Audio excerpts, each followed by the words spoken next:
Let's get slicing and dicing with Sir Sturdy horror fans. On this podcast, you will hear me and a guest do some movie reviews, random funny horror chats, and whatever else comes to mind. So tune in, kick back, relax, and always remember, I'll see you in your nightmares.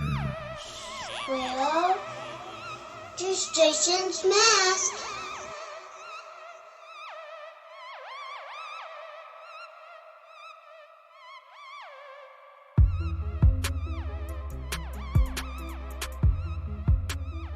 How's it going, ladies and gentlemen? Here's another episode of Horror with Sir Sturdy. Today I have my guest, Loren. Loren, how's it going? How you doing? Doing good. I'm great. I'm really great. We were just talking about, I'll just say a mutual friend, Derek. And I don't remember if I've ever seen you at ScareCon. I may have, because you see so many freaking people there, but I know next time I'll definitely be looking out for you. Yeah, I most of the time when I'm at ScareCon, I'm either on a panel, in a panel room, watching a panel, or walking around introducing myself to people and just having a blast. I have very often let people know I'll be back at my table between, let's say, 1 and 2, just to sign autographs and stuff like that. Oh, that's awesome. I can't just sit at that table. There's too many fantastic people and fans to meet, and I just love taking pictures with everybody. And that's where you make the memories, you know, and that's where it's worth it for me. So that's actually how I met our mutual friend, Derek Collins from Three Fat Nerd podcast. We were having a blast at that ScareCon with Art the Clown and the Terrifier group, and Hellraiser people were there. So it was just mind-blowing. Plus Felicia Rose, and she's epic. So, she's amazing. She's incredible, and we always wind up being near each other at ScareCon, so that's another event I love, and I try to do every single year unless I get hired somewhere else, and it's like, I'm sorry, prior engagement. Otherwise, it's for sure every year, every ScareCon, because it's that great an event for me. And you meet so many amazing people that you see other places, and you're like, see, this is worth it. This is what life's supposed to be about. Horror, it should be about each other and bonding. And that's what me and Derek did most of the time, was have a blast and interact with all the other horror people. See, and that's what I love to hear. Like with ScareCon, like I said, I met Derek there, Three Fat Nerds there, and they're awesome. Again, with, as you were saying, since not this past one, but the October beforehand, that con and then this past one on a bunch of panels. So I didn't even really get a chance to like interact as much as I wanted to with people, especially at this past one, because I believe it was my podcast, the Three Fat Nerds, and maybe one other podcast, I'm not 100% sure, that actually showed up to do the panels and stuff. Yeah. And there was like 18 panels or more, so we were each doing like 8 or 9 apiece. Yeah, you guys were juggling hardcore. I mean, I was even on one of the panels at one point, and I was like, this is fun, okay. Yeah, it's fun, and it's like, I did want to be at my table more, somewhat, just to like do some live videos and stuff. At the same time, being on the panels is an experience you'll never, I mean, obviously, if you go to the con, it's an awesome experience, but they put us on one panel, right? They put us on a panel with to discuss special effects. Oh, and yeah, I heard about that. We were supposed to be just moderating it, and there's supposed to be somebody in. I'm not sure who was supposed to be in there, so we had to. There was people in there that did like special effects, either with movies or with like haunted houses and stuff. So we called them, you know, they raised their hands. They're like, yeah, we do this, that, and the third. So it just happened to be 4 people. We called them up, like, you know what, you guys, you know what you're talking about. Me and him have no clue about this at all. We just know it looks cool. I remember. That was hilarious, because you guys came back, and I was like, how'd it go? And he was like, wait until you hear. Yeah, pretty much. But it was awesome, I found out, from other people that were in the audience, because they got like that real life know-how from people who were living it, you know? Exactly. And that's a cool moment. And another cool thing about that is, like, after the panel was over, the people that were up there, actually, they were like, you know, thank you for letting us, you know, go up there and talk. I was like, yeah. I was like, because if me and him were sitting up there the whole time, you would have got, nothing. Just, oh, yeah, right. Such and such a movie had cool effects. But it was, I love that, though, because, again, you got to give another person or 4 people a cool opportunity to just go up there and talk about their passion, what they know how to do, and what they love to do. And I'm just sitting in the audience just like, oh, this is so cool. Like, I don't know. I couldn't even think of questions to ask because I'm not in that field. Yeah. So yeah. I really don't know what to ask, and I was just happy that there was people in there that actually knew what they were talking about. Because if we were, saving grace. Yes, because if it would have been up to us, oh my gosh, nobody would have learned anything. I know. Derek was telling me that. He was like, "Oh my god, that lucked out so good." I was like, "Yeah, that's see." But that's the awesome part about like ScareCon. And then there's other events I love, like Sci-Fi Horror Fest. I do in Oneonta. Did it last 2 years. I'm doing it again this upcoming year, and it's always the one before ScareCon. And I was on a panel with one of the people from Children of the Corn, and it was amazing. The Courtney Gaines from Children of the Corn. To listen to him talk about that movie and his experiences while being on a panel at the same time with him, it was like, oh, this is epic. This is what life needs to be about at all times, man. Especially like you had people asking questions to him and then asking questions to me. I'm like, oh, this is cool. All right. Oh, yes. Yeah. I was, and it's great because like you have fans that'll follow you around to get to see you at different panels and events. And that's such a beautiful moment in there, I agree, and I can't wait to feel that even more. Like I'm seeing it little by little because I just started this podcast in 2017, I think. Very nice. Right? Or no, last year. No, I don't remember. Yeah, it was last year. Sorry, it was last year. I get so mixed up because October had just passed. That's the last ScareCon I went to, so it was last year's ScareCon. That year, the beginning that January is where I put it out. So that's 18. So I'm going on 2 years with the podcast. But the cool thing about it, thank you, I appreciate that. The cool thing with this is it's like I'll get people emailing me or just like at cons. They're like, "Hey, that's Sir Story." I'm just like, I'm not that big. How do you guys know me? But they're like, they heard your podcast and last year's podcast in June, or was it this year? No, it was this year in June. I was up for podcast awards, but I couldn't make the actual. I tried to go to it, but I couldn't make it that weekend. Oh, yeah. And I can't think of the guy's name, but he was the one who was taking the pictures at the photo ops. And he had Crest? Yes. He called me out so many times joking around. He's like, yeah, there's Sir Story. There's a guy who can't show up to get an award or something. Yeah. But it was hilarious. It was such a great freaking... Like, I love that type of atmosphere where everybody can just have a good time. Nobody cares about gender, drama, race, sexual orientation. They don't care about anything. They just want to go there and have a great time, talk horror, and just... Yep. I feel with the horror community, I feel like that's like one of the best close-knit, strong communities because, again, there's no judgment, and they're the friendliest people in the freaking world. I say this all the time. I'm like... Yeah. And if you're outside of the horror community, you don't really see it like that because you're like, you guys watch these crazy, violent-ass, wild movies. Like, yeah, but we're not like that. We're just true. We're nice people. We have a great time watching that stuff, but we're not going to actually do that. At least I hope not. There's actually a quote, and I can't remember right now who said it. I'll remember once we've done, and I'll be like, oh, man. Mm-hmm. But it's something like, it might be Wes Craven that said it, something like horror fans are the ones that, delve into their darkest fears and are able to handle all of that and express all of it. That's why they're so healthy. Of course, I'm paraphrasing because he said it beautifully and I'm trying to remember. Yeah. But it really is what I think is the reason why we're all such weirdly happy-go-lucky people in a way that is not the stereotype that other people who don't like horror can't understand. Like, we're not gonna, we might watch something completely bloody and gory and, oh, look at his head go pop, but we're not gonna do that to you. We're fine. We watched it on that screen. We got to experience it. Yeah. And now we can leave it on that screen where you're still angry and you want to kill people. Exactly. Yeah, enjoy your romance movie. You're really pent up. Exactly. Pretty much I couldn't have said it better myself. And it's just...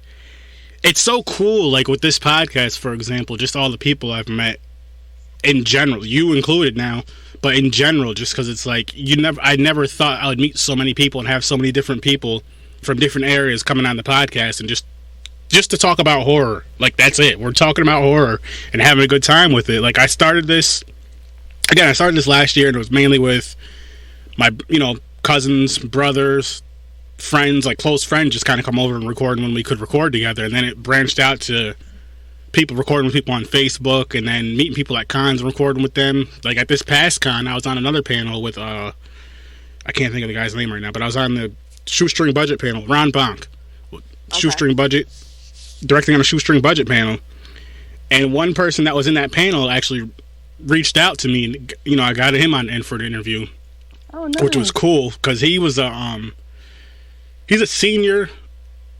He's doing filmmaking. He's a senior at his school, out in Rochester, I believe. I know it's somewhere in New York. And it was cool just to, like, I was like, yeah, man. I was like, if you want to come on, definitely come on. Promote your stuff, promote whatever you're doing, because they did kind of a short film on YouTube. Oh, nice. But it was just cool that someone actually reached out. And then how happy he was that I was, like, when he reached out, responded back, and got him on. He just thanked me so many times. I'm like, yeah. I'm like, look, thank you for reaching out. Like, I can't do this show unless you guys reach out to me. So it's so rewarding. It's so, like, humbling that people actually reach out and I just love it. I love it. That's awesome. That really is. Especially you giving so many people an outlet to express themselves and to interact with another person of like-mindedness. So that's always good.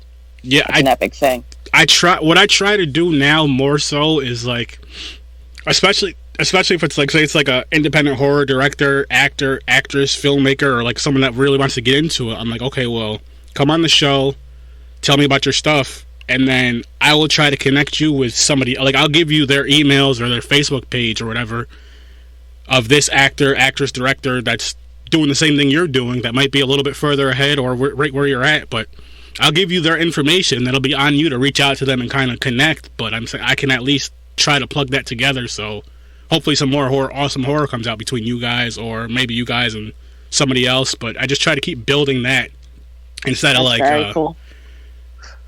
I don't know, because I'm not going to say everybody, because I don't know what everybody does, but I don't feel like every single person tries to, like, really just branch out like that and help others. They try to just self-promote and self-help, and I'm like, that's not really going to help the whole horror community grow if you're just worried about just you. I'm not saying don't worry about you, but sometimes you got to take a back seat and just, like, okay, well, I think you and you would work great together. Boom. Yeah, very true. I did that with a podcast and a horror magazine. I knew they would work really well together, and I was like, you guys need to talk, and I sent each other information, and now they're doing all sorts of shakes and moves for 2020. So I'm excited for them, That's so freaking awesome. Horoscope magazine is coming out in 2020, and that's one of the ones, and the other one is Champ's Word, and those two are, just phenomenal. And it was one of those things, we all met at a horror convention somewhere at different times, and I was like, both of you have awesome personalities that could work together. Mm-hmm. And now they're helping each other and helping the horror community as well, so you all three should definitely talk. Yep. See, and I love stuff like that, and at the end of the day, I have so much fun doing this. Like, I do this, and then I have my YouTube channel where I'll either do like an unboxing thing, or like anytime I buy something that's horror related or get a gift that's horror related, I'll do I'll do the revealing on YouTube, so to speak. And cool. Now I started doing, like, about a couple weeks ago now, I have a few videos out. I started doing independent horror trailer reviews, because I'm just like, I love the indie horror scene, and I'm always trying to work with these people, so I'm like, why don't I start reviewing these trailers and seeing what that happens? And I actually woke up to a comment, one of my posts this morning from Adam Marcus. He did Secret Santa. He directed that, and he directed Jason Goes to Hell. And he's seen the Secret Santa one. He's like, I enjoyed your video. I'd love to get on the podcast. I was like, that's freaking awesome. That's cool. So I had to reach out. I reached out to him this morning. I was like, oh, man, this is so cool. That's epic. That's really cool. I can't wait. Me I'm either. Excited for you. I appreciate that. And I do this all out of fun, though, because I'm sure there's a small amount of people who would just be like, okay, if you come on this interview, I'm going to need you to do this, this, and this for me. Like, I just want you to come on the damn show. That's all I want. Come on the show and share the episode, and that's it. If you want, if someone's like, hey, I want to send you this, I'm not going to say no to it, but I'm not one of those people that's going to be like acting like I'm requiring that, because I'm definitely not. I'm honored just to have anybody on here to talk horror with me or talk their projects with me and all that good stuff. And whatever else comes after that, hey, that's just icing on the cake. That's awesome. That's really awesome. So, I guess I'll ask you that generic question I said I was going to ask. Okay. Who or what got you into horror, and what's the first horror movie that you remember scared you as a kid, if any? Oh, okay. So, the first books I read as a kid were Grimm's Fairy Tales and Edgar Allan Poe. I love collection. Edgar Allan Poe. The first time I had to do like in front of the classroom reading, it was The Raven, and then there was a parent-teacher conference. So I was very into that. By like kindergarten, first grade, I was already into all that kind of stuff. And I was about 4 when Beetlejuice came on HBO, and I turned the TV on to the moment when they're ripping their faces off trying to get attention. And I screamed bloody murder. My mom came in. I got in trouble. She turned off the TV. They left the room thinking I was never doing that again. I turned it right back on, and there they are with her holding his head and going, this is never going to work. And I'm like, oh, my freaking God. Oh, my freaking God. So that's one of my favorite movies still. That's awesome. And the other one is Hellraiser. I was about 8 when I turned on the TV, and it was like TNT or something. And it was the moment where his face gets ripped apart as he says, Jesus wept. And I was like, screamed again, of course, got in trouble. And now those two movies are like, I collect everything Pinhead. So, and I collect almost everything I can find Beetlejuice. So the first two things that ever scared me are still the two things I love to this day. I love that.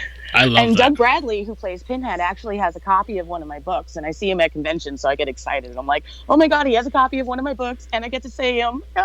See, that's so cool. That is so freaking cool. Yeah. And the other one that has a copy that I'm always excited about is Robert Englund, who plays Freddy Krueger. He has a copy of one of my books, and it's like the two biggest icons, and I'm just like, oh my freaking God, I get to see them every once in a while. I saw you in a movie, and now you have my book. Life is good. That's so. I love stuff like that. Like it's so cool, even when.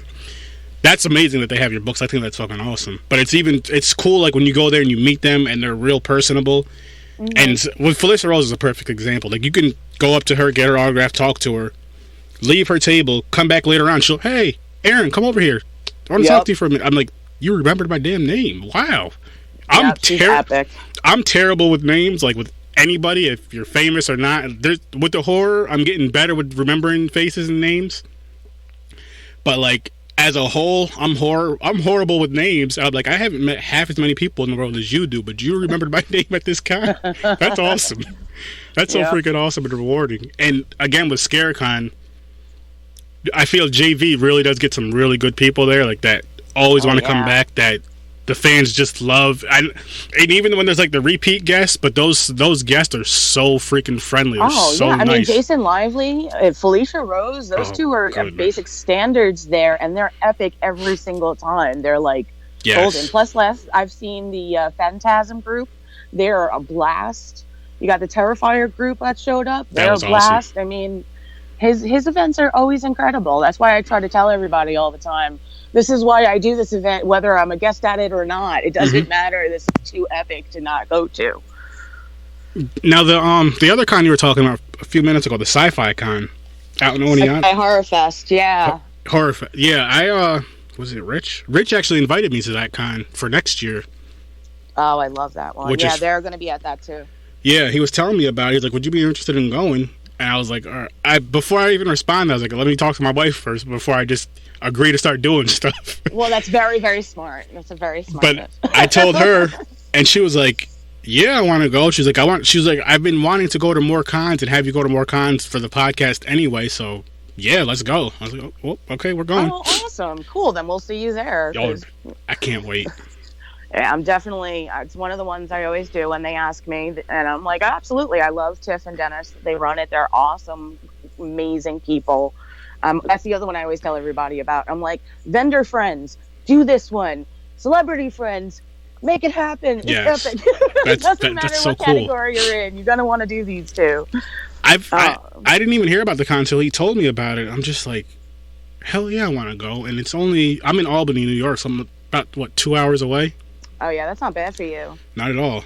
So that works. I'm on Long Island, so it's like 8.5 hours, and I make the trek up every year for them because that's how much I love them in the event. See, that's awesome. I just love it, and I love how I love getting. I guess you can say that I'm getting a little recognized to where I'm getting invited to these. Like I got invited to the one in Oneonta, and then I got invited to one. It was supposed to be in December. Now it's in February, called Wicked Weekend.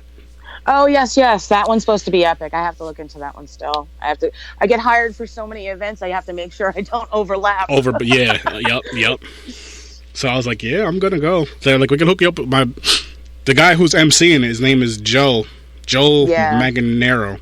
Yes, anyway, he's amazing. He's such freaking a good awesome. Guy. He's so freaking awesome. The funny thing is actually on the way to this past ScareCon, on the way to ScareCon, he sent me a message like, hey, Aaron, he was like, if you can, you should come to this, to this con. I can hook you up with a table, but he's like, I definitely recommend you get the VIP access. talked to the wife, and of course, again, she's like, "Yeah, let's go." I was like, "Okay, cool, perfect." That's awesome. So I can't freaking wait. And the good thing about this con, I mean, don't get me wrong, I do love being on panels. Is I'm not on any panels, so I can be at my table more and kind of just between that, more of a blast, and bounce around more. Like, I know I want to be at my table at some portions, but I also want to bounce around, be able to talk to people and all that good stuff, so I can find time to do that and just mingle, rub some elbows, and then the VIP party, of course, which is always a blast. This was my first time going to one at this past ScareCon. I was like, what? I need to stop missing these. From now on, I need to be at these. These things are so freaking fun. Yeah, they are. It's really a lot of fun. And I mean, yeah, it's cool with the whole open bar thing, but it's just so cool to see the celebrities there just kind of go there, have a good time, let their hair down, kind of just relax, and that kind of an atmosphere. I'm like, this has to happen. Like, every single time I can get to it and do it, I'm going to. Yep, that's what I try to do. I have 2 events coming up. Rochester Winter Parafest. That looks like it's going to be an epic blast. It's all sorts of paranormal and horror-related people. And all the money is going to help the veterans of upstate New York. Oh, that's awesome. So that's really epic. You might want to look into that. Just saying, I'll be there. It's a party. Derek's going to be there. It's going to be a party. And then the other one I have after that is... Oh my God, I forgot the name. I have to text you and let you know about it, because it's going to be a good one too, and I'm blanking for a second. But there's a lot of them coming up, but that one, that is the most recent one, you definitely should look into, just because it's also between the different kind of people that are going to be there, and you know what the money's going to. It's kind of awesome. Plus, it's on leap year, so it's the February 29th, March 1st. That energy by itself is going to be interesting with that many paranormal kind of people. That, you know what? I believe that same weekend is the same weekend as Wicked Weekend Con in Connecticut. Okay. No wonder I can't do that one. I had to double check it because I already retired for the other one, so that's how that happens. Oh well, there'll be others. How long have you been doing cons? Oh my goodness, since 2016. Okay, a few years now. I only had 1 book out at the time. Now I have 7, and 1 feature film about to be released in 2020. Ooh. So it's been a very interesting roller coaster ride of con life and movie life and book life. It sounds like it. It sounds like it. I'd like to hear more about whatever you can speak of for the movie. I'd love to hear more about that. Sure. It's called Yield, the horror movie. And it's actually kind of loosely based on something that happened to me in Florida. I was on vacation and I looked up this national forest that I thought, okay, I'll go nature walking, hiking, because on Long Island, that's a safe thing to do. Usually there's path trails, there's markers. You're not going to get, killed by anything. It's safe. So my silly butt decides to try to do that by Googling it. And I go to Ocala National Forest, and they happen to be a private land within the forest of people that live there. Oh. And cops are not allowed in. And if you get stuck in there and you don't make it out, nobody comes and gets you. I found out the hard way. I drove in, all of a sudden I saw a man that looked like he was walked out of the American Gothic painting. Literally, even with the straw hat and the pitchfork and the overalls with the white beard. I can't make it up because it would be too cool, and I couldn't. He's now chasing me down in my car, and it turns out it's a one-way. So now I have to turn around on this small dirt road and drive like a bat out of hell in my little Nissan and get out of there. I get out of there, and there's a cop going, "Oh my God, she made it out, she made it out." Well, there's a picture I took right before I went in of a road sign that had bloody deer legs hanging over it. Oh, the cop asks me, "You didn't see the bloody deer legs as the yield to go not in there?" And I was like, "I took a picture of it." So I wrote a movie and then kept adding to it until it became a bizarre mixture of a cannibal clan named Carnago and the tourists that tried to survive the traps and the people that are within to hunt these people for their food every day. Not only did I write it, I directed it, I produced it, and then I even acted in it as Betsy Carnago. Oh, that's awesome. I tenderize the meat, I cut it up, and I kind of help out the family because Ma Carnago is already been deceased for a bit, so I've had to take over. But she's still there in her chair. Don't worry. You got Pa Carnigo, who's, keeping an eye on all the secret cameras, watching all the people.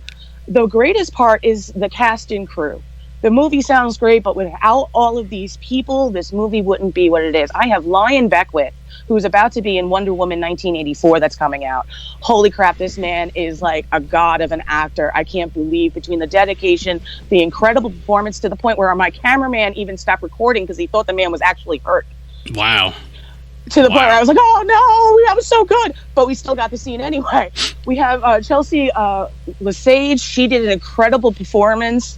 We have Sydney Sweeney, who is amazing. She's a sweet little innocent, precocious girl that really just kind of gets really feisty. We have Bryden DiGerano that, you wind up being really annoyed with, and you kind of are like, yay, but at the same time, Yeah. And throughout all of it, you still have all the Carnival clan that part of you might actually start cheering for them.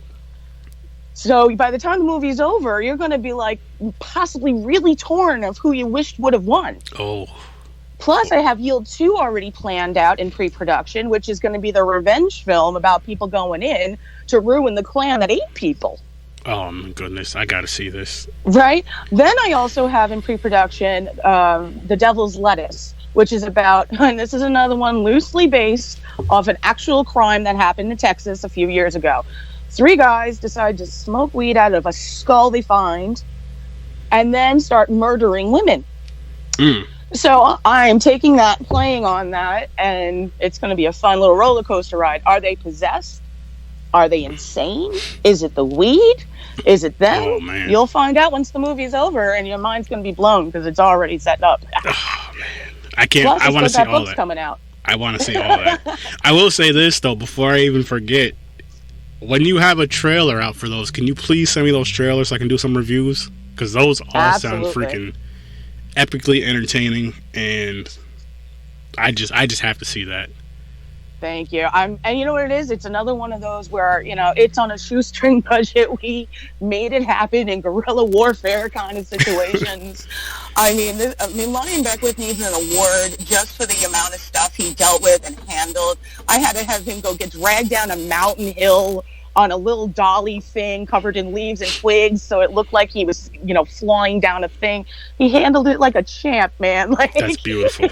It's epic. So, and at the same time, you have to remember we're on a very independent first film budget. So I made sure, you might not see every gory moment, but you know how many people can't really handle the gore these days. Mm-hmm. So my first intro is going to be this, and it's going to be maybe not the level of gore you would expect, because if you read my books, The Very Devil herself is about an immortal cannibal who works for the King of England from the 16th through 19th century, hunting down historical serial killers. I went and dug into history, found serial killers, and thought, what would happen if an immortal cannibal woman had to go take them out of, the situation and eat them? So, you find out what things like face roll-ups are, So, So when people see this movie, they might be like, oh, it's not the level of gore I would expect from her. But I purposely did that because if you were a cannibal, would you want to destroy all your meat in a gory way? No, you'd ruin it. Hunters don't really smash up and destroy their meat. Good point. Because otherwise you get all the nonsense of, toxifying the meat, right? Good point. Great point, actually. Yeah. Thank you. So people were like, I can't believe he's not getting all this and that and this and that. And I'm like, but then, your spleen and your intestines would get all over your meat. You can't sanitize that, right? Shit. What? All right, this movie needs to come out. This trailer and this movie needs to come out because I definitely want to see those. Thank you. That's so cool. Excited. And I'm also editing it, so I'm working on the soundtrack. I have a few people that are lending a hand some of their music. And now I'm editing the whole thing. So I wrote it, I directed it, I produced it. I made sure I got all the props for it. I got all the clothing. I'm editing it. I'm doing the soundtrack, and I'm distributing it myself to DVD, Blu-ray, and streaming channels this 2020. Oh, I can't wait. And my company is Happy Horrors Productions, so it's always going to be a Happy Horrors good time. Happy Horrors Production. Now, are you going to have a Indiegogo for these movies? I've actually already had a few Indiegogos to bring attention and awareness to the movie while we were at pre-production stage. For the next ones, we'll see. Right now, I'm not doing anything on that yet because I want to make sure I get everything solidified and then be like, all this goodness is yours. Yes. Awesome. That I do not blame you for that. It makes plenty of sense. That's so freaking cool. I'm just picturing the stuff in my head like, damn, I want to watch this like right now. Thank you so much. See, that's the kind of thing that helps me keep going. Because let me tell you, trying to edit a movie this big, ooh, Lord. I believe you. I couldn't even imagine. Because just me, I'll complain to myself about the little, like I'll do like I said, I'll do my YouTube videos and I have my green screen. And my videos, like I try to make them about 15 minutes between intro and outro and all that stuff. About 20 minutes max, but it's usually about 15 minutes. And the way I do the trailer reviews is I'll watch it and then I have to like line up me watching the video, so the trailer will be like in the background on my green screen playing. I'll make myself smaller, but lining up the video with the audio for that it's its own hell. Somebody needs to give us a program that makes it a hell of a lot better soon. And it's like when I did it the first time I did it, it took me about, no lie, it took me about 3 or 4 hours to get everything lined up right. Yep. And I did learn from that. Like what I do now is I'll put like I have like, a few intro things. Like my brother made me a beat and then I'll have like a couple pictures or whatever that I'll show as far as the, promoting the podcast and then a couple other things. So I'll make sure all that's in there first, then plug in the video, because if you plug it out, I learned the hard way. You put the video in first, then try to line it all up around it, and everything moves around. Yup. Yup. So I'm like, okay. Poor Derek dealt with meltdowns for about a week and a half when I first started, because like we started dating in October, and right after that I was hardcore editing because those cons were done and I knew I had a break, so I was starting the hardcore, And all of a sudden he's like, "How you doing?" I'm like, "Wah," like Lucille Ball wailing. It didn't line up again because stuff moved, and now I'm good. I got it. I figured it out. All that stuff, but it was like, we all need a drink after that. Oh, I hear you. 1,000,000% with that. But like now, I mean, I've gotten better from that first experience of 3-4 hours. But now I'm enjoying I love the recording process of it, but now I'm enjoying the editing process of it too, because it's like once it's all said and done, you throw your little things in there, whatever you do. I mean, as far as something small, what I'm doing, I'm just doing YouTube, but it's cool when it goes out there and then people actually watch it. I don't care if I get 10 views. If people actually watch it, I'm like, that's. I know I didn't watch it 10 times, so I know I know people are actually checking it out. That's awesome. But and it's so rewarding. The process gets fun because then it's like, especially with some of the programs, it's like, okay, so you can do so many different things to it that it's like, all right, this is now the creative process once again. It's like, I'm so glad I didn't give this to somebody else to edit, because the movie would be so freaking different if it's somebody else's point of view. And you know what? If some people don't like my movie when it's said and done, please, it's my first film. You just hold on and wait for the roller coaster ride. It's coming. Like, it's not going to be a big deal to me, because I did all of that on my first try, and I still edited it the best I could to the way my brain saw it for the limited budget we got. See, you know what? That's epic. And you know what I love about what you just said though? Like for me, as far as like, because again, I have the horror podcast, I do interviews, and then we do like horror movie reviews. Like the way I review a movie is like, say for example, say Jaws, I rated a 10. It's damn near perfect movie, right? Right. There's movies that I like better than that aren't as good, or that I won't rate a 10. Like Friday the 13th is like my favorite slasher film of all time. I can watch Friday the 13th all day and night before I can watch Jaws, and I do love Jaws, don't get me wrong. I think Jaws is a better movie overall, but you turn on that Friday the 13th, I'm gonna watch it, and I rate movies different. Like some people will give, like, say they'll rate a movie like a 10. That's like a perfect shot movie, like everything's perfect, and you know what I mean. And I'm like, I rate it on how much I rate it, kind of on that, but also like how much I like that movie for that movie. It's kind of weird. Like I don't compare it to other. Well, pretty much I rate that movie like it's the only movie that exists, so to speak. So but I think that's the right way of doing that. Let it be its own entity. Exactly, because I can't really, because again, like Friday the 13th, I think the highest rating I gave one of those movies was like a 7 or an 8. But again, I love those movies way more than I love Jaws. But I think Jaws, again, is just, It's Perfectly just done. damn near, yeah. Yeah. And it seems like a weird system or something. I'm sure some people are like that. Aaron, that doesn't make sense. I'm like, listen, to me, it makes plenty of sense. Yeah, I think it does, though. And then, but like, I think it's also like, okay, so Jaws could be a perfect 10, but it doesn't mean that you're going to enjoy watching it so many times. I saw it. I got to feel it. I know exactly what that is. I'm good. I can put that on a shelf. It's like a classic novel. When you read it, you're like, that's a perfect 10. I'm going to keep it on my shelf. Doesn't mean I'm going to keep rereading that one. I might love something else even more with a bunch of flaws and a bunch of like, oh, that should have had a comma. But it's still something I would enjoy reading more, you know? And I get that. I think that's a cool way of doing it. That's awesome. That's awesome. See, and what I was getting at, I know I went off on a little tangent, but it was like with independent movies, I rate them way different. Like I'll rate them pretty much on like just, I understand the budget's smaller and all that stuff, so I'll kind of rate it on that. And I'll rate it on like what I expected to see in a sense and like what I wished was in it. I'll never bash them. Like I'll never be like, this movie sucks, they should quit their job. Yeah. But I will give them like my honest opinion. Like if I say I do a 1 out of 10. I like even numbers. I'm weird. No, so I don't do good. 1 out of 5, right? But I do 1 out of 10, and like say if I give a independent horror movie like a 4 or a 5, it's not necessarily a bad rating in my opinion, because again, I'll be like, look, this movie could have been of this if they could have told more of this story, but I understand why they didn't or why they couldn't. Like I do get that part of it. Yeah. Versus like a Hollywood big budget or whatever, I have no problem shitting on those movies at all. At all. That's awesome. Like, I know it wasn't like a Hollywood big budget, but the worst rating we gave on here was a -13. It was my brother. I just went along with it because it was, oh my God. It was what the hell? Tales from the Hood Part 2. That's cool.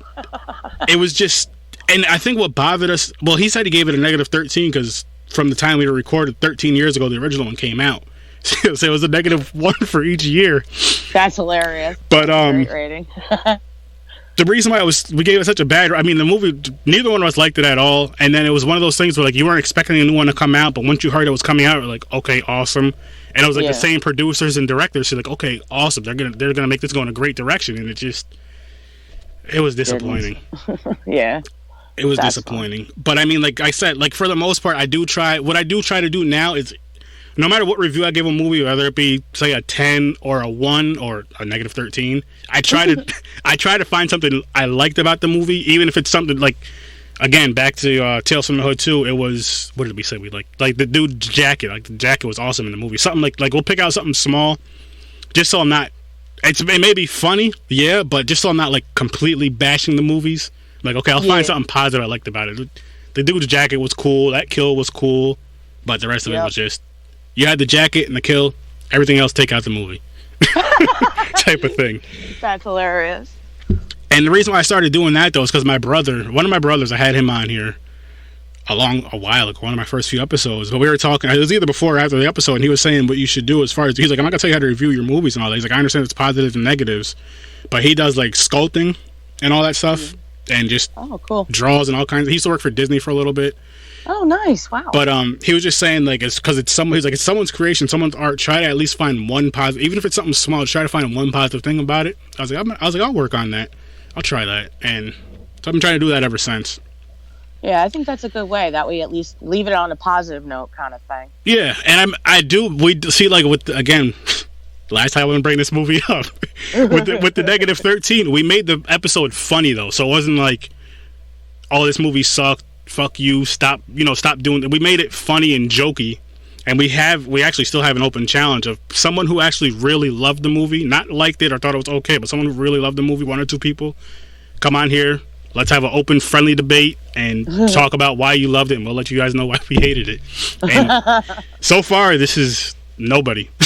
Yeah, I can't imagine anybody actually want to step up. But that would be awesome though. Oh, it'd be so fun. I love, like, that's another thing I love about the podcast thing and doing this is, like, I've had disagreements with my brother on here. Like, he'll come on and we'll just talk about certain movies or whatever. And it's a friendly back and forth, joking around, cracking jokes, but it's never anything, like, disrespectful. Like, you're stupid for watching this. How can you waste your time? And if we did say something like, how can you waste your time watching this, we'll make it a joke. Like, I'd rather be, I don't know, brushing my teeth with a curling iron than watching that movie again. Something like that. Not like, You know what I mean? Not necessarily bashing the person for watching that movie, but just kind of making a joke out of it. And it just kind of I don't know.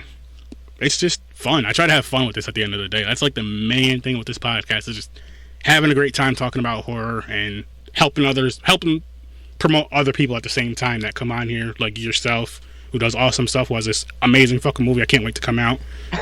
Thank you so much. And I'm already gonna say it now. I'm gonna need a signed copy. Yeah, absolutely.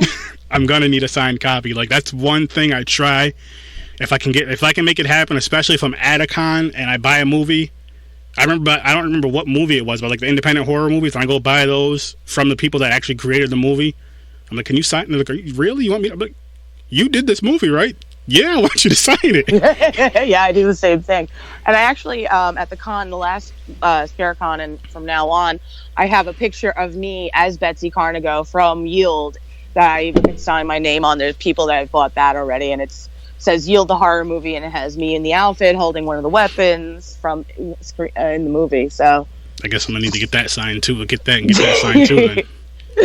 Probably it'll be a collector's item at some point, I'm sure. Oh, definitely. And that's another thing too, which I think is cool. Like, it's not why I do it, but I think it'd be cool at the same time. It's like you get cool with these independent people, these independent artists, whether it's movies, makeup, whatever they do. Get their autographs and all that, and then say maybe 5, 10, even 20, 30 years down the road, it'd be cool to see them blow up like a big name. And you're like, look, I got their first fucking movie they did right here. Yep. And I got it signed, and I got a picture with them, and I had them on the podcast quite a few times. Matter of fact, I'm gonna get them on tomorrow. You can do it, yeah. Because I always say this to people too, whether it's with whatever you're doing. Say for me, podcasting, for you would be movies or something. If you're trying to get somebody like a quote unquote big name, or just somebody who has a bigger name than you or a bigger platform than you to come on your platform, and they say no, I'm like, don't be offended or scared of the word no. Don't be scared if somebody's going to say no, and don't be offended if they say no because maybe they're too busy. As far as if they are a bigger, quote unquote, bigger platform than you are, maybe they just don't want to do that until you're up to where they're at or a little bit closer to where they're at. If that's the case, and I'm 100% fine with that, but I also look at it like, say the people who I've had a couple no's, which I'm perfectly fine with that. Again, I would never out them. I'm not mad about it. I don't have any feelings towards it. Say like I got bigger and then all of a sudden they want to come on, I'll let them come on, but they'll be at the end of the line. It'll be people like you and every other guest I've had on here that just said yes right away. That would be like my first, like, hey Aaron, I would like to come on, next weekend for such. Okay, you know what? Let's go. Because you guys came on, you know what I mean? Because people came on first, so I'm loyal like that. Like, I don't care how big your name is. Now, if you're sending me a check, I'm sorry. You know what? I'm sure you would understand. Oh, frick yeah. Like, look. Like I always say, the events I get hired for are the ones I got to do first. Exactly. Because I like you. Exactly. I get it. But oh man, this is just... It's so, I love doing this. It's so freaking fun. And then, like I said, meeting people like you're friendly. This is our first conversation. You're friendly as hell, laughing already at everything. It's just, I can't wait to meet you in person now at these next cons. It's going to be a lot of fun. I'm going to have a lot of fun. I'm going to be like, yes, hey! And we're going to have to be on the podcast again. Oh, I hope so.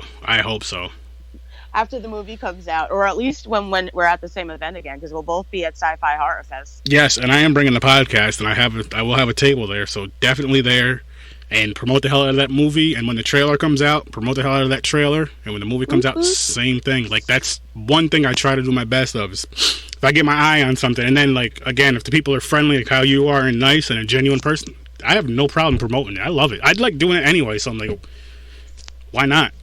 That's awesome. See, good people are part of the horror community. Oh yeah, great people. Great people. Oh yeah. It's it is funny on the outside.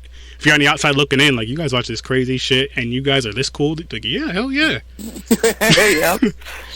I mean, it's also the kind of thing where I think they're so afraid of everything because they're not even handling their fears that if a problem happened, we'd handle it better than they would. And it's like, you really shouldn't mock us. You're going to need us. Yeah. Yeah. Like, if you hear a noise coming from downstairs, don't go down there and investigate. I know I'm not going to. Technically, I'd be like, you guys stay up there. I'm going to go take this knife. I'll handle it. I'll be right back. You're my alibi. Don't. I'm not that brave. That's always me. I'm like, listen, hon, you can stay right here. I got to make sure that person's okay. We're cool. Don't call 911. We got this. See, and me, I'll always joke around and I'll say, like, you know, like you hear something behind you, my black instincts will kick in. I'm just running in that opposite direction. Like, I'm out. I was watching Family Reunion, the show with the girl from Sister Sister, and all the time on that show, they're like, if you see a black person run, what are you supposed to do? Run with them. Yes. You know something's chasing them. And I It's like, true. started laughing. So it's true. You know? And every time I've seen it happen, I start running too because I know I'm not prepared. It's smart.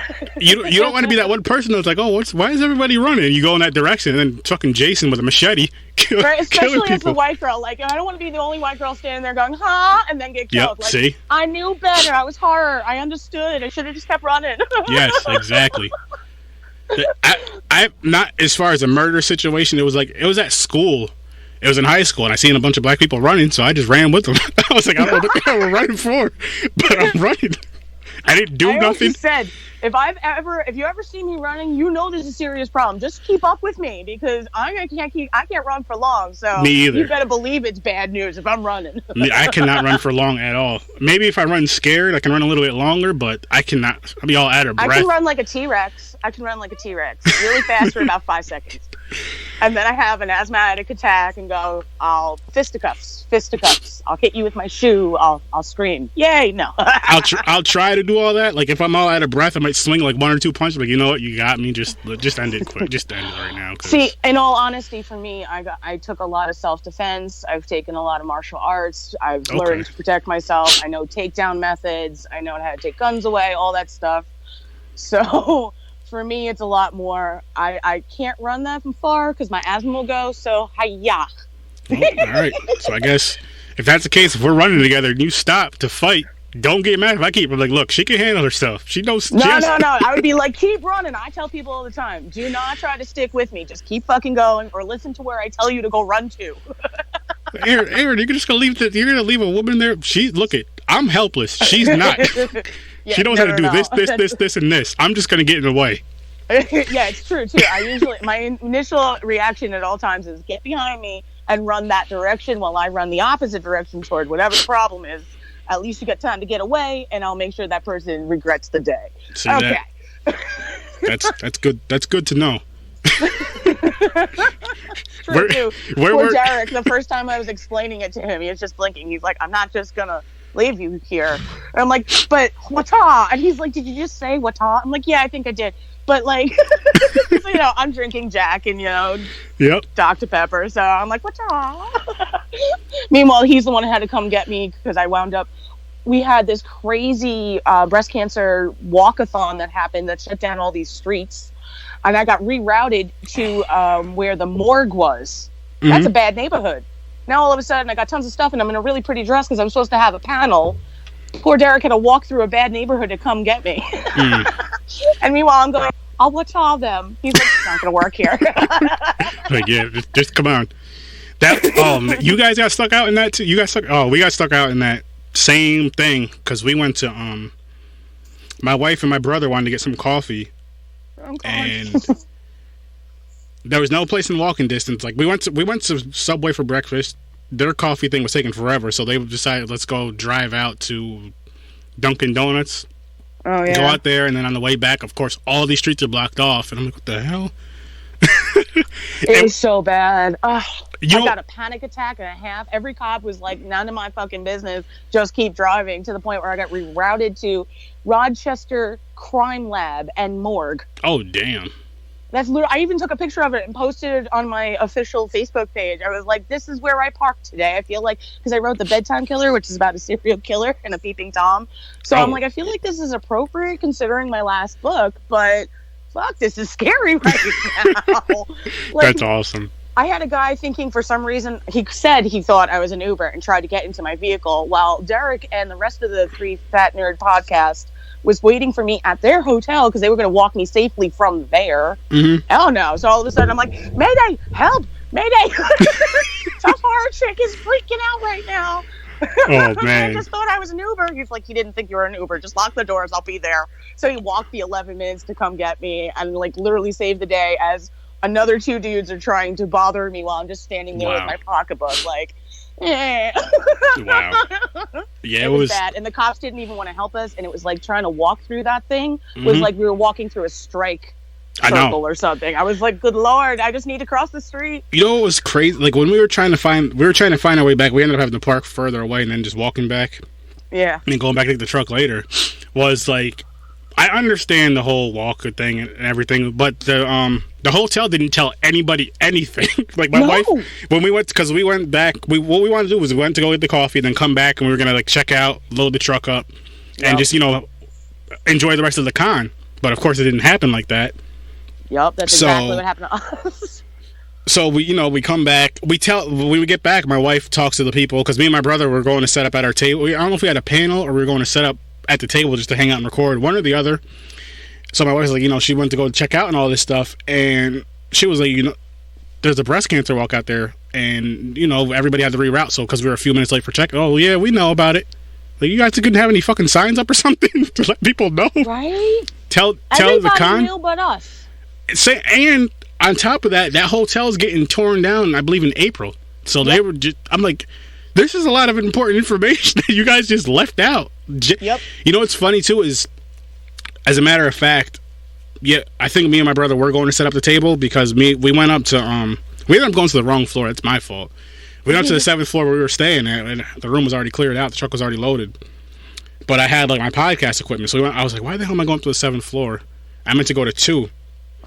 So anyways, the elevator goes from 7 and we hit 2. But it goes up because, somebody else wanted to come on. It ended up being JV. So we're talking to him about that, and we're talking to him about the hotel shutting down. He didn't know about any of that. I'm like, they should have told you about this stuff. Like, that's kind of unprofessional. And on top of that, you're tearing the hotel down. They obviously don't care about a lot of stuff. That restaurant was closed. Yeah. It was just ridiculous. It was a great time. Like, elevators went crazy. Do you remember that? Yeah. There was a fire in the air system. I didn't know that. There was nobody wanted to bring food to the hotels because if you search for it, it says the place is closed. So every time somebody tried to order food, it would say it's routed on their way, and nobody would go because they thought it was somebody was scamming them. Yeah. They're literally like called back. They're like, we're not going there. We know you guys are trying to F us over. And we're like, no, the place is open. Can you hear all these people? They're like, it says closed on Google. I'm like, and Google told me I could go hiking somewhere and I almost died. Okay. Wow. Yeah. Yeah. It was like the con overall was the most fun I've ever had at a con. Absolutely. But just because ScareCon was running great. I'm not none of that was ScareCon's fault. That was that was all in the venue. Yep. But it was just like, again, with the elevator, the funny thing about the elevator was it got stuck on it happened to get stuck on the 7th floor, one of the elevators. I believe, whatever, the VIP party night. It's because we came up there, me and my brother and my wife seen it. And then later on that night, we went out to get my wife fell asleep, so me and my brother went to the vending machine. And the thing was still, like, it was open for the rest of the freaking weekend. Yeah, because I came back to the hotel, somebody was like, you got to come see this. And I was like, what? They're like, okay, so you know how you were saying there was ghosts in this hotel? I'm like, yeah. They're like, could you tell them to stop fucking with the elevator? So I go, and it's like the next day at this point, and I was like, I ain't going near that. Nope. I'm not telling them nothing. I'm not going to piss off an elevator. I got to take that thing. You know what's funny is because, like, I think it's in my Facebook group, the Horror Research 30 group. I recorded, like, maybe 30 seconds. I forgot if the elevator's being open. I walked up close to it, but I didn't step into it. My brother was about to step in. I was like, don't step into that. You don't know what's going to happen. You don't know what's going to happen. And that's funny because right before that event, I had gone with someone to a local Long Island closed, abandoned insane asylum. And there was an elevator that was broken, and I had this real bad energy, and the dude actually had to pull me back because it felt like something was pulling me towards it. And I took a bunch of pictures, and it's on my my profile, my page. That's awesome. Literally, like, there's outlines of this dude's face, like, in the elevator shaft, like, amongst the shit. Meanwhile, like, the rest of them were fine, and it was bad. And then when we were at the hotel, I was like, oh no, I ain't going near the elevator. I remember that image. Nope. See? That's literally good. Every time we got into the elevators, I didn't care who was in with me. I would pet the elevator and be like, I respect you. Thank you for working. And you know what? People started doing it too. Because I'm like, did you see what happened to the other elevator? They're like, yeah. I'm like, so how crazy am I in this moment? Thank you so much for not dropping. I saw that movie too. Yep, the elevators were half-assed. The escalator didn't work at all. Oh my God, not at all. And I was having problems because I have fibromyalgia. So trying to even get down those things was awful. I was like, ow, ow, ow. I was like, damn. And overall, I mean, that is Scaracon's fault. All of that was that one freaking hotel that should have handled their shit better. And it was like a nice venue too. Besides the garage, it was a really nice venue. Even like looking outside, it was nice. Like over by the water, beautiful. Oh yeah, with the bridge that went across. Yeah, I was like, this is awesome. It was real nice. I can't believe they're tearing it down. I get why, because there was also rats and all sorts of issues, I'm guessing. Yeah. But none of that's Scaracon's fault. So I felt so bad for JV. I actually gave him a hug at one point. I'm like, it's going epically. He's like, yeah. I'm like, freaking epically. Oh, hell yeah. It's it was good, great. bro. It's good. It's all good. Like, I wonder where they're going to do it next year in October. I don't know. I think he already has it set up. I can't remember now. I can't wait to see where. Because I know it's not going back to the Turning Stone. Yeah, no, that's not happening ever again. I mean, I don't think so. Otherwise, they would have just left it there. Yeah. But I was kind of like, I liked the venue that I was at this year, better than I liked the Turning Stone venue, just because it was just, the way it was set up was just so nice. It was less clutter. Mm-hmm. Don't get me wrong, the Turning Stone venue, I did love it, but it was less clutter, and it was cheaper to stay there.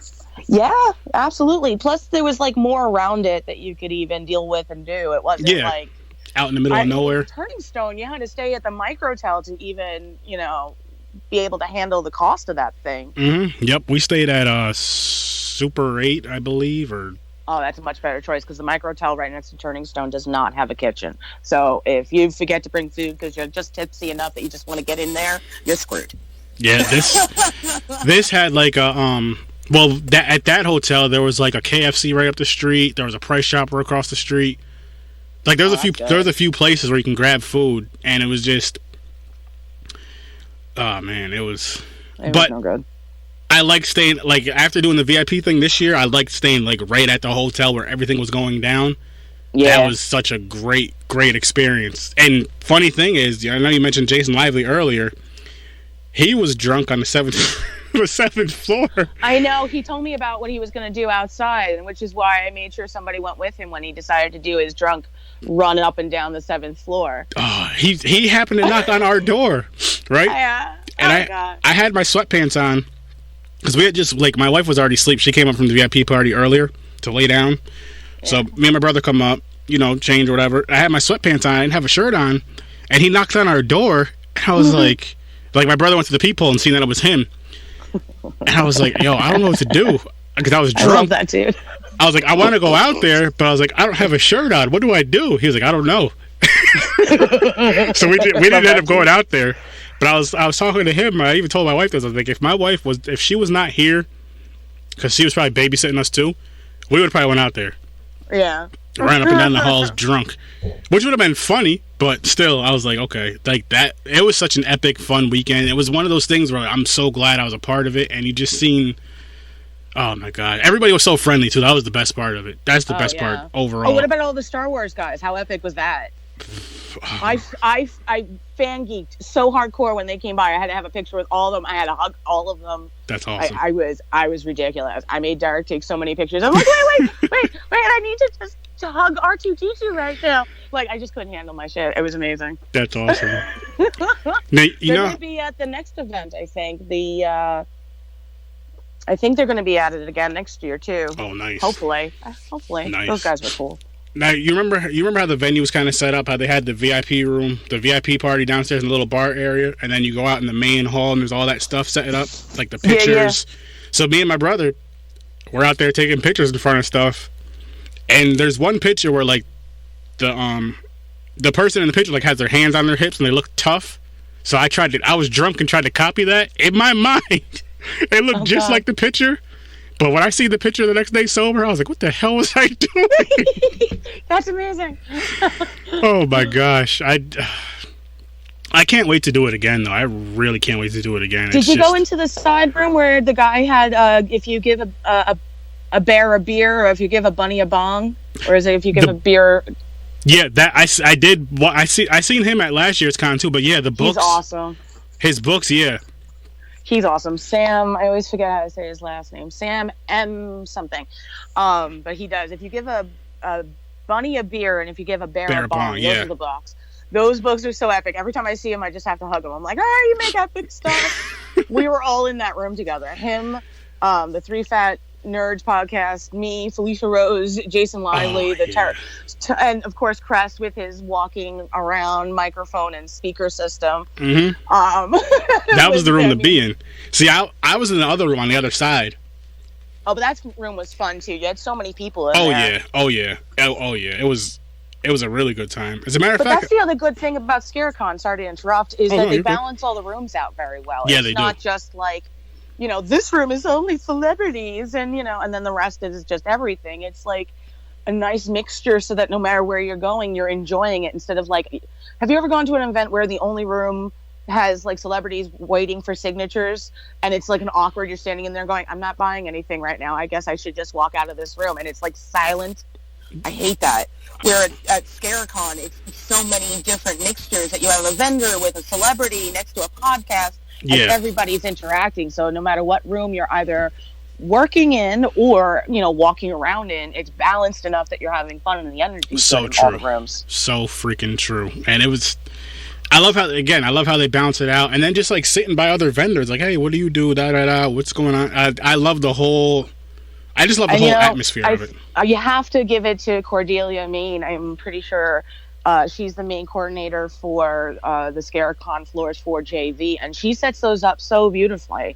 Cordelia is such. Imagine that job of making sure you're setting that up to always have the perfect flow. And she does it for other events, so she's a professional at it. That's so you got to give her. Oh, Cordelia, definitely. I'm giving you props because you always manage to make it an epic flow. Plenty of props for that. I love it. I really do, and it's one of those things I can't wait to go back, and it's a con that I'm going to try to be at every single year as long as I'm able to. Financially, of course, first, but as long as I'm able to be at those cons, I will be at ScareCon every year. I'm actually, again, it depends on the finances and work and all that stuff, but I'm actually going to try to make both of the ScareCons in 2020. That's what I've been saying for sure. And it's funny, last year I was actually even in the spot that Cassandra Peterson, Elvira, was in after she left. So I had like this amazing row with Billy Zane and all this stuff, and then you had like people making fangs and cosplayers walking around, so that no matter what, you're always entertained. How could you possibly want to miss a ScareCon when it has that kind of epicness on all different levels, So freaking true. And then again, at the end of the day, everybody there is so freaking friendly, from the fans to the celebrities to the staff. It's just absolutely, it's so rewarding going to something like that, and people are just everybody. I feel like everybody that goes to a horror convention is a fan of horror. Maybe not as big of a fan as others, but they like horror in one way or another. It's not one of those cons that you're dragging your boyfriend or your girlfriend to, and they're just going just to go for brownie points. Like, exactly. I feel you have a passion for it. Exactly. I feel and don't get me wrong, I do enjoy Comic Cons. I feel Comic Cons are more like that though, where it's either the girlfriend that's really into that or the boyfriend that's really into that, and they're kind of dragging their significant other there, and it's just like, they're going. The energy is also really chaotic and almost like buzzing of bees at a Comic-Con. It's so intense, where there's almost a calmer, happy tranquility with horror cons. Because I was at New York Comic-Con one year, and it was just like, you just smashed into 15 people, and everybody is fine with that here. What are you doing? This is crazy. And at a horror con, oh, excuse me, you go ahead. Oh, no problem. Here, let me hold the door for you. And you're like, oh, well, thank you. I think I'll tip my top hat at you. Yep. Like, hey, and that's that's what JV does. He makes sure and cultivates a con that's like a family. One big thing I liked about this venue too was I liked how the panel rooms, they had the 3 or 4 panel rooms, how they were all separate.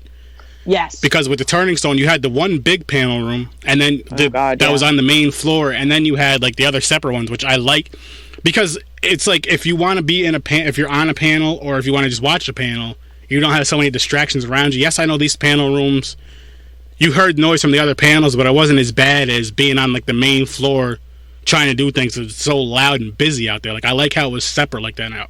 Wherever they have it, I hope they do it like that from now on, where it's, it's, and you know what I mean? You can have 3 or 4 panels going on at once, and I really like that. And one thing I would like them to do with the panels is, depending on how many podcasts they get there, maybe cut them down some, or offer some panels, like even if it's say with the podcast of like say independent horror movie. Say if your movie was coming out for the film fest, like okay, so it's gonna be your movie with the three fat nerds. You guys are gonna be talking about that with the three fat nerds, not necessarily reviewing the movie, but just getting an audience on it, and then maybe having the film session of that movie later on that weekend. That would be awesome. Yeah. I feel like that because I think people would be more not that they weren't, but I feel people would be more entertained if it was something like that. It'd help the independent people out a whole lot, and it's just like I don't want to say that there was wasted panels, but I feel there's just certain panels that they could have kind of cut out for something else. Like we had a panel, what was the panel called? Like the modern day horror movies. It was me and my brother. Only 2 people came to that panel. So we didn't even, what we did was the 2 people that came in there, I forgot what I had to do. My brother, I was like, I'll be right back. My brother was in there talking with them. And I went to go do something. I came back and he ended up pulling up a chair and just sitting down. We just sat down and talked with him for like the time of the panel, the hour for the panel or whatever. We just sat down and just talked with him the whole time.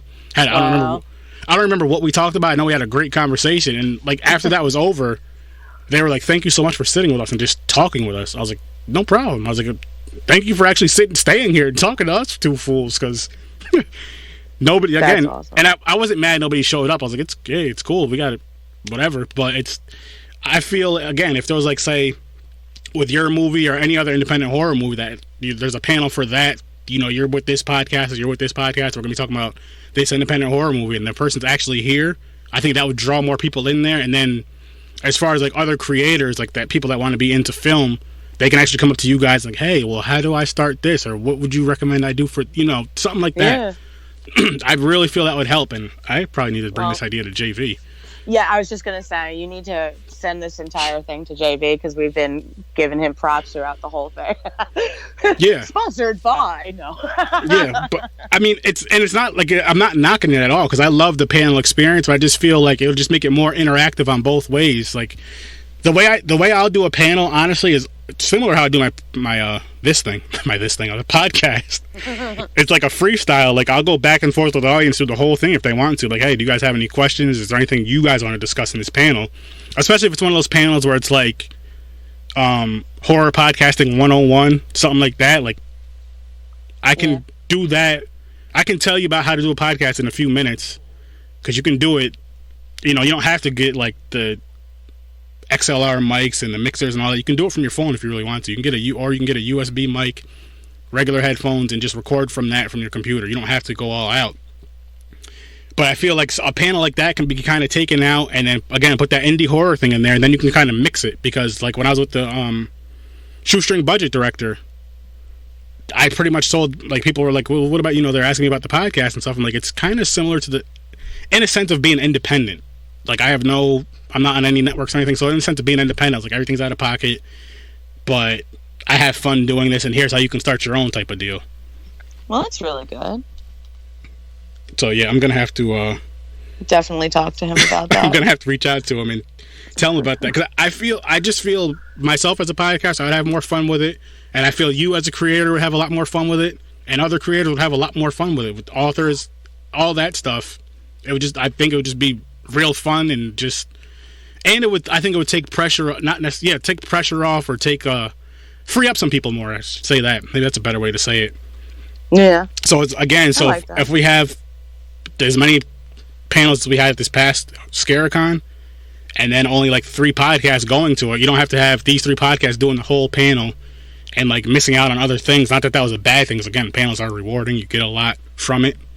But you can also have other people fill in those slots for the panels, like I said, with the independent artists of any movies, authors, sculptors, like anything that's, as long as it's, even if they're like, it just has to be horror related, that's fine. You get those people in there, get them up on the panels. That way they get a way to promote their work and, talk to the crowd, let the people learn stuff, and still have a great time. I like that. I think they also should serve drinks. I'm never going to say no to that. I always feel every time I'm on a panel, the only thing I wish is there was a bartender near me that could just give you another drink. Yep. You should sell drinks during the panels. That way we can all have a really good time. Oh, man. They probably don't want anybody getting drunk off there and falling off those little stages, though. Please, we're already drunk. True. I was actually sober for those panels, but I think next time I might have to have a little drink. I always bring a bottle of Jack with me. I'm always my bottle of Jack and my Dr. Pepper and my ginger ale. I'm always mixing. See, I always have one with me. that's Bar prices are cray. oh my, those bar prices are ridiculous. Let me tell you, doing this for a few years, after like the first two, I was like, okay, so standard procedure is luggage, bottle of Jack, minimum. Like, that's packing. Oh, that's awesome. That's awesome. I guess I'm gonna have to start bringing my favorite drink is Southern Comfort. I love it, so I guess I'm gonna have to have my 100 proof of Southern Comfort with me. See? You just keep it under the table. I have glasses. You can have one of my Happy Horrors or my Spooky Bitch glasses next time. Yes. And you can have your drink in that, because that's what I do. Happy Horrors. That's how me and Derek, we actually started drinking the same thing. It was like, oh, would you like some? Here you go. See, that's awesome. That's just so... I don't even know. I keep saying everything's awesome, but I'm just like, it's one of those things where, as far as for the listeners, if you're a fan of horror and you've never experienced the con and there's one coming up close to you, if you can financially afford it, go to it. You know which one's good? Nickel City Horror Con in Buffalo. I did that one. They even had me have a panel for women in horror, and I discussed the conquerors versus the victims. Mm-hmm. They're amazing. That's another one where I'm hopefully this year it'll fit in the schedule, because last year it was, I want to be there. Because they're another one where they set up, the top half is all like a regular Comic-Con, and then the second half, on like downstairs, was all horror related. And they had panels going on, and it was really cool. And it's another one upstate where, your listeners might be able to check that one out too. That's awesome. See, again, the more cons, the better. And actually, this is finances, like the main thing. If everything's good right at home and financially and work, and if the con actually happens, my brother was saying he lives out in Colorado now. I don't know what Colorado's a great state. Yes, Hello. It is. For many reasons. I agree, for many reasons. Hello, I'm so happy with Colorado right now. Go ahead. Me too. But there's a con the weekend of his birthday. There's supposed to be a horror convention out there, and I guess it's like the first one out around where he lives. And I'm just like, which one? Do you remember what it's called? He didn't tell me. I don't even think he remembered what it was called. If he did, I don't remember. I'm gonna have to look into it, because that sounds worth the drive. But I was like, if all goes good, finance, all the importance. If all goes good and the con happens, I'm flying out there. I'm going, because that would be awesome. I told him, I was like, I probably wouldn't bring the podcast just because it would be a lot bringing my equipment and all that, but I would definitely go out there, bring business cards, try to rub some elbows, and just have a great freaking time. Yeah, I think you might have to let me know what con that is, because I'm pretty sure I'm driving to that one. As soon as I know, I will definitely let you know. Because I'm all about that. It's actually something that saved my life. So. Oh, really? Yeah, I had really bad fibromyalgia and epilepsy and all sorts of stuff, and I was bedridden, and my brain was turned to mush, and I was told at 26 that I wasn't going to make it to 27, and then I started taking CBD and THC and turmeric, actually, and the combination rehealed my brain, and now I'm walking, talking, moving again. It's been 10 years, and I don't have seizures really ever anymore. I have like really awful tremors, but the CBD and everything helps keep all of it at bay. I still get pain and stuff, and I still get some issues, but nothing like I used to. So it's a godsend for me. That's awesome. That's freaking beautiful right there. That's boom. That's the reason to go to cons right there, people. You heard that? You meet somebody like that, somebody awesome that overcame all that and is just still fighting, having a great time, and about to make an awesome movie that I can't wait to see, and I can't wait to see the trailer. Thank you so much. Yeah. No, I love hearing positive stories like that. I'm just like, oh, that's, whether it be something like that, or say if somebody had some sort of an addiction and then they overcame it, and this is what helped them overcome it, so this is why they do this. I'm like, that's awesome. Yeah, go right ahead. Keep going with that. It's funny, because the doctors got me addicted to pain medicine, so I had to withdraw off 12 different kinds of meds plus pain meds all at the same time, and they said I wasn't going to live if I did that, and I had to do it anyway. And now I don't go near any of that stuff. I don't take pain pills at all, just for the sheer fact of I was lucky enough to kick the habit. And I just take the CBD and the THC stuff and turmeric, and that's what saves me. And honestly, I feel I'm as far as like the CBD and THC, I'm a big advocate for both of those. I feel that's the best and safest route to go. Honestly, like It really is. just It with really, me, really is. just with me, with just I mean, I smoke for fun, yeah. But like, say if I'm a little sore for whatever reason, that helps so much more, so much better, and you don't feel groggy from like taking, even if it's just over the counter pills. They take forever to kick in, and they only Plus, last they kill for your liver. yeah, and they only last. And I'm already drinking alcohol, so I might as well cut one of those things. Yeah. Cut one of those things out. For sure. And it's funny because, Derek has actually seen me when I didn't have anything in my system and I needed to, get more, where I was having full body tremors. I couldn't, breathe. And he had to like literally hold down my legs. And then I was able to take a dosage and all of it stopped and I was talking and breathing again and I stopped tremoring. It's almost like on a dime, where the rest of it, the only reason I even almost died was because I listened to the doctors and was taking prescribed medication that they were forcing, and every pill has a side effect that you take another pill for till all of a sudden you're a mush in a bed.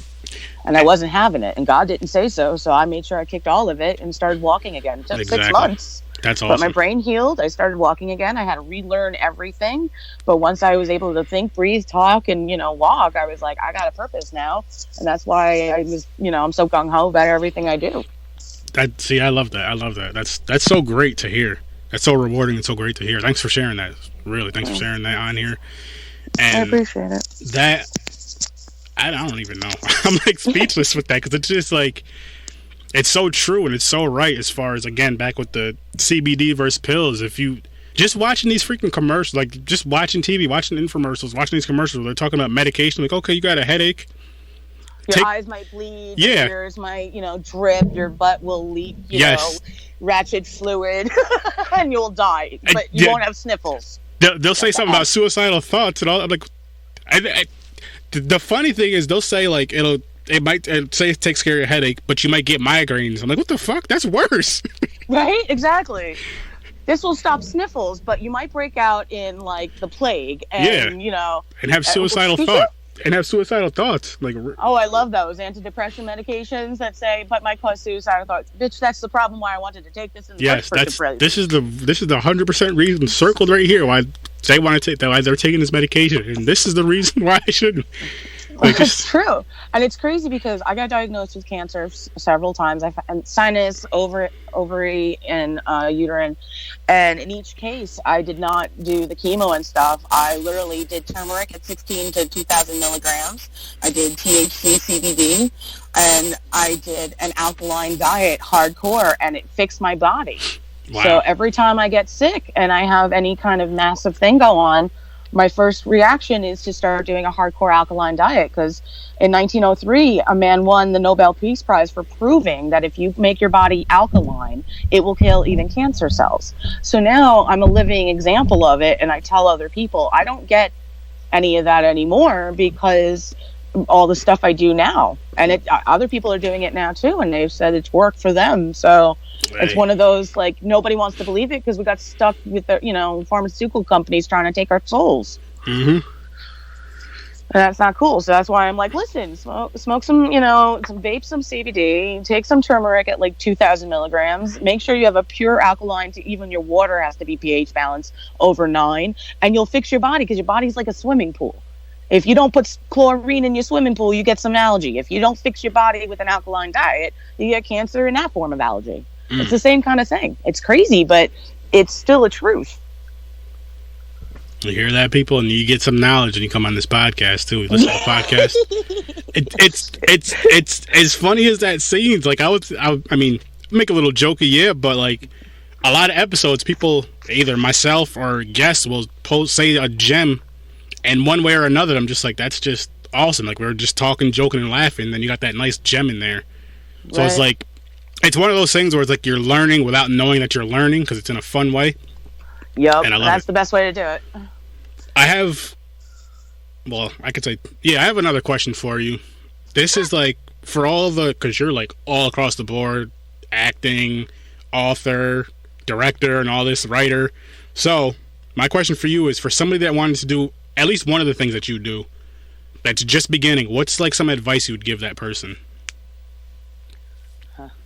I would say, for sure, Research all of it. Look into it. Google has every single answer you need to know. Every library got a book on it that you can figure out. And you will have people tell you that you can't, that you're not smart enough, that you won't be able to succeed. You'll have people not believing in you until you put your product in front of their face. And even then, they're not going to be wowed by it. But you got to remember, you're doing it because your soul needs to get it out there. You have a mission and a plan inside of you that needs to come out. Otherwise, that's why you're depressed. So you're meant to make some creative thing that somebody else might not understand. It's still your creation. So if you want to direct, look into every video on YouTube that talks about directing. You want to edit, there are programs that'll teach you. There is nothing you can't accomplish, because from the moment we were born, we didn't know how to do anything. We had to learn every step of the way, quite literally. So why are we afraid to continue learning? Why? Because we might not know something? Well, hell, I didn't know how to tie my shoe at one point, and now I do. And I didn't know how to edit something, and now I do. It doesn't matter as long as you keep moving forward. And like I always tell people when they want to make a book, if you wrote a page a day in a year, you got 365 pages. So if you every day you put a little towards what you want to have a dream come true, you're already further along than if you keep waiting for that spectacular moment. That's never going to happen. There's no trumpet that's going to siren. There's no fireworks that are going to go off saying, now is the time. It's got to be because you're going to push through it and not give a shit about what other people say. I had somebody once tell me there was too many words in my book. I mean, I was still in the first draft trying to get it out there, terrified about letting my name be known even at all by people. And all of a sudden, if I listened to that, hell, I wouldn't be where I am. I looked at her and went, thank you for that. I realized I got to be careful who I'm asking for reviews and advice from, because no matter what you put out there, there are going to be people that can't understand it, don't like it, or uncomfortable by it, or maybe just don't like you and don't want you to succeed, because that means they didn't get as far as you have, and they're going to be upset with that. Yep. Don't worry about any of that shit and keep going forward, because if you're worrying about that shit, you're stuck in the shit you already are in, and you don't want to be there anyway. So keep moving forward. You got to. That was beautiful. See? And I agree with you 1,000,000%. And I even look at it like, I've never got any negative feedback as far as somebody, emailing me or even leaving a comment. Or nothing negative. Like, nobody's ever said anything negative. I'm sure people have to their friends or whatever, which I don't care. Because I look at it like, as far as the podcast and the YouTube channel goes, you can say Horror Source 30 sucks, but the thing is, you're saying Horror Source 30 blank. So it's like you're mentioning it, which means, say you're talking, say you and Derek are, I'm just using you guys as examples. Say you and Derek are talking shit about my podcast or the YouTube channel. You're still saying something about it. We're still talking about you. It's still energy about you, which is fuel for you. And somebody else might hear you guys talking about it, and just because you say it sucks, let me go check this out. Oh, this is fucking awesome. This is hilarious. This is whatever the case may be. Let me tell some other people about it, or vice versa. Like, I kind of look at it like that. I'm like, okay. And I'm also the type where I'm like, because again, you see it on social media all the time with like famous people. People try to get their attention by negative comments. I'm the type, like, if somebody left me a negative comment, I'll just overlook that, and somebody's like, say there's a person right under that, hey, this was awesome what you did, blah, blah, blah. I'll reach out to that, hey, thank you so much. I tried, this is what I do. Because a lot of times the negative comments are just trolls that just want your attention. No fuel, no fire. That's why you give them no attention. They could really be a fan, but it's like, again, this is more towards with the famous people. They could be a real big fan. Like, they'll say something like, hey, you suck, blah, blah, blah. I hate you. You respond to that. Oh, I was just trying to get you to respond. I'm really a big... It's like, you could have just said something nice. But I've had that. I haven't. But do I want it? I don't care. No. It's one of, again, it's one of those things where it's like, if you feel that way, that's fine and dandy, because I review horror movies. I talk shit about movies that I don't like, and I also big up movies I do like. I try to find the nice, I try to find the good in between in the movies that I hate. But so I can't really be mad if somebody, say, quote unquote, reviews the podcast or reviews my channel and they just don't like. That's fine. But at least have a I guess it's like at least have a valid reason. Yeah. This reminds me of something real quick. I'll let you go right after this. What the hell was it? It was a funny ass meme. I seen it in other horror groups. I just shared in a bunch of groups. It was like haunted house for rent, and it showed like a white family moving in the house because they knew about the haunted house. I shared it in one of these groups.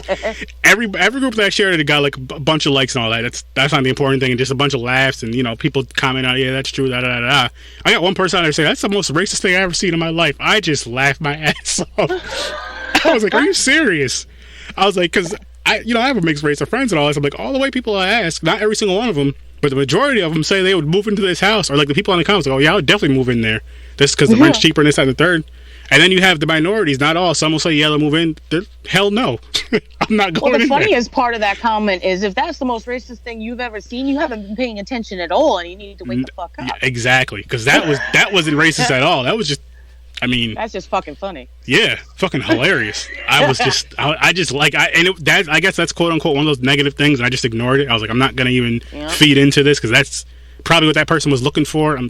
They're looking for a bad negative attention, like bad little kids, and you can't give it to them. You gotta ignore them. Make them and then praise the good kid. Yeah, you go stand in the corner and shut up. You can have some candy. Exactly. But this was a fun freaking time. Thank you so much for coming on.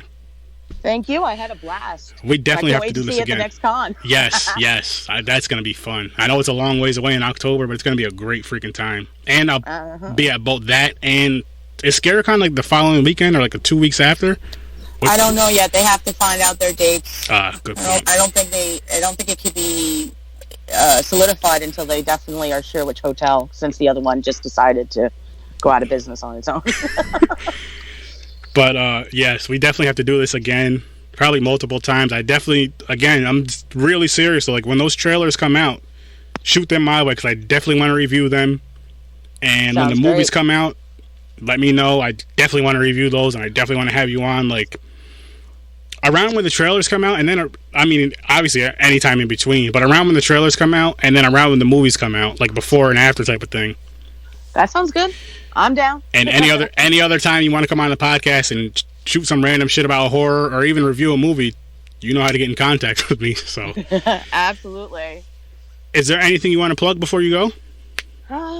Let me think. Oh, I just figure I'll let everyone know to check out The Very Devil Herself, The Storyteller of Pain, and The Bedtime Killer are my 3 major horror novels. You can find all of them on Amazon. Just look me up, Loren Molloy, and make sure you look for Yield the Horror Movie on Facebook, Instagram, Twitter. I got them all. And Happy Horrors Productions. Please like all the pages because it's sad, but those numbers matter to everybody. That matters. Yes, they do. So for sure, please like all of them, follow, share them around, and let's get my name so big that we're hyping. Yes. And happy horrors, everyone. Yes, very happy horrors. And I will just say for you, can you I'll even send you a link if I have to, but the Horror with Surf Sturdy group and page, can you join and like both of those? And then with the group, anything horror related that you're a part of, share it all in there. Awesome, absolutely, will do. The page I try to get as much likes because you need the likes for people to check it out. But that's more for like the podcast and announcements and this, that, and the third. But the group, same name, is for anything and everything horror related, funny memes, your own work, anything. As long as it's horror related, it all goes. It all goes. Sweet. Sounds awesome. I absolutely will. And again, thank you so much again for coming on here. I had a great freaking time. I cannot wait to freaking do this again because, oh my goodness. Absolutely. It's been a blast. Happy horrors, and I'll talk to you soon. Thank you. I'll talk to you soon, too. Have a good one. All right. And as always, ladies and gentlemen,